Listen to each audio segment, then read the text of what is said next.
ખબરોમાં બન્યા રહેવા માટે બેલ આઇકોન દબાવો અને એબીપી અસ્મિતાને સબસ્ક્રાઇબ કરો.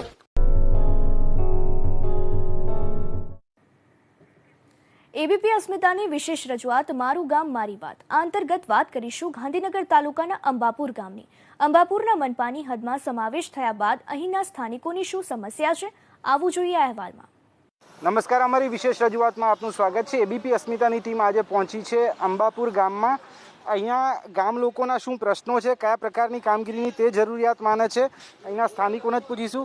ભાઈ, અંબાપુર ગામ જે શું મૂળ અહીંની સમસ્યાઓ છે, કયા પ્રકારની કામગીરીની તમે જરૂરિયાત માનો છો? અહીંયા મેન જે હાઈવે છે ત્યાં સ્પીડ બ્રેકરની થોડી પેલી એ દેખાય છે, કારણ કે જેનાથી રાત્રે ઘણા સાધનો કૂદે છે, જેનાથી અકસ્માતની સંભાવના વધી રહી છે અને અકસ્માત અવારનવાર થતા રહ્યા હોય છે. અહીંયા સ્પીડ બ્રેકરની મેન હાઈવે હોવાથી એરપોર્ટ હાઈવે જે મેન કહેવાય કોબા અડાલજવાળો હાઈવે છે ત્યાં સ્પીડ બ્રેકરની જરૂર, કારણ કે રાત્રે ઘણા એવા કિસ્સા બને છે, એક્સિડન્ટ થવાને એ બધું ઘણું અહીંયા, અને લાઇટની પણ જરૂર છે, કારણ કે જેનાથી આગળ આ રસ્તા ઉપર રાતે લૂંટપાટ જેવું અવારનવાર ઘટનાઓ બનતી રહે છે. નજીકના ગામના લોકોને લૂંટતા રહે છે લોકો, એટલે રાતે આ રસ્તા ઉપર એક હાઈવે ઉપર લાઇટની જરૂર છે અને એક સ્પીડ બ્રેકરની જરૂર છે, જેના દ્વારા અકસ્માત રોકાઈ શકે છે. તમે શું કહેશો? અંબાપુર ગામ જે કેટલાની વસ્તી છે અંદાજિત, તમારી દ્રષ્ટિએ કયા પ્રકારની કામગીરીની જરૂરિયાત જેથી લોકોની હાલાકી ઓછી થાય? અંદાજે વસ્તી ગામની 3000 થી 3200 છે અને ગામમાં નાની એવી તકલીફો, નાની મોટી તકલીફો રહેતી જ હોય છે. જેમ કે આપણી ઐતિહાસિક પૌરાણિક વાવ છે, ત્યાં ઘણો એવા લોકો જે બહારથી આવતા ટુરિસ્ટરો તથા જે પ્રી વેડિંગ માટે આવતા ફોટોગ્રાફર, એ લોકો અવારનવાર આવતા રહે છે અને ગંદકી કરે છે અંદર. તો મારી એટલી વિનંતી છે અમને કે જે આવે છે ટુરિસ્ટરો તથા આ જે પ્રી વેડિંગ ફોટોશૂટ માટે, તો એમને અપીલ છે કે તમે આવો એનો વાંધો નથી, પણ તમે એની જે છે સંભાળ રાખો અને ગંદકી કરશો નહીં. ખાસ કરીને ગામનું તળાવ છે ત્યાં પણ આસપાસમાં જે ગંદકી છે એની સફાઈ માટે કેટલી જરૂરિયાત માનો છો?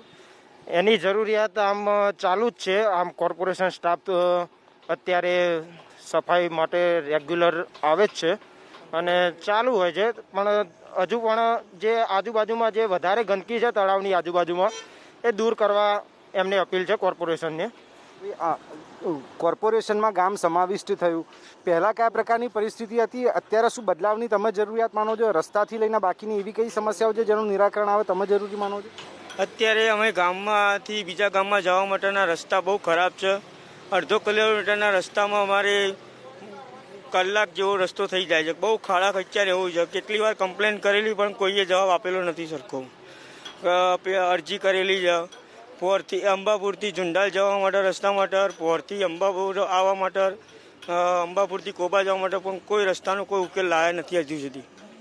કોર્પોરેશન પાસે શું અપેક્ષા રાખો છો? કયા પ્રકારની કામગીરીની અપેક્ષા રાખો છો? એ અત્યારે રસ્તા સરખા કરાવો તો સારું, કારણ કે તકલીફો બહુ પડે છે. ખાલી એક જ રસ્તો મેન હાઈવે છે એ સરખો છે, પણ એમાં લાઇટિંગની થોડી જરૂર છે, કારણ કે મેન હાઈવેના કારણે એક્સિડન્ટની સંભાવના વધારે છે. ભાઈ, તમે શું કહેશો? તમારી દ્રષ્ટિએ કયા કયા મુદ્દાઓ છે જેની નિરાકરણ આવે જરૂરી માનો છો? કારણ કે ક્યાંક પ્રાથમિક સુવિધાઓ પણ ગામમાં અભાવ હોય તે પ્રકારની પરિસ્થિતિ રસ્તાઓના બાકીની બધી બાબતોમાં જોવા મળે. રખડતા ઢોરથી લઈને બાકી કઈ કઈ એવી પ્રશ્નો છે કે જેનું નિરાકરણ આવે તમે જરૂરી માનો? ઘણા બધા સાધનોનો એક્સિડન્ટ ઢોરોના કારણે થતો હોય છે. ઘણા બધા લોકો એક્સિડન્ટ થાય છે, પડી પણ થાય છે અને સાધનોનું નુકસાન પણ થતું હોય છે, અને ઢોરના કારણે ટ્રાફિક પણ જામ થાય છે. તેના લીધે ઘણું બધું ટ્રાફિક જામ થાય એટલે પ્રોબ્લેમ સર્જાય છે.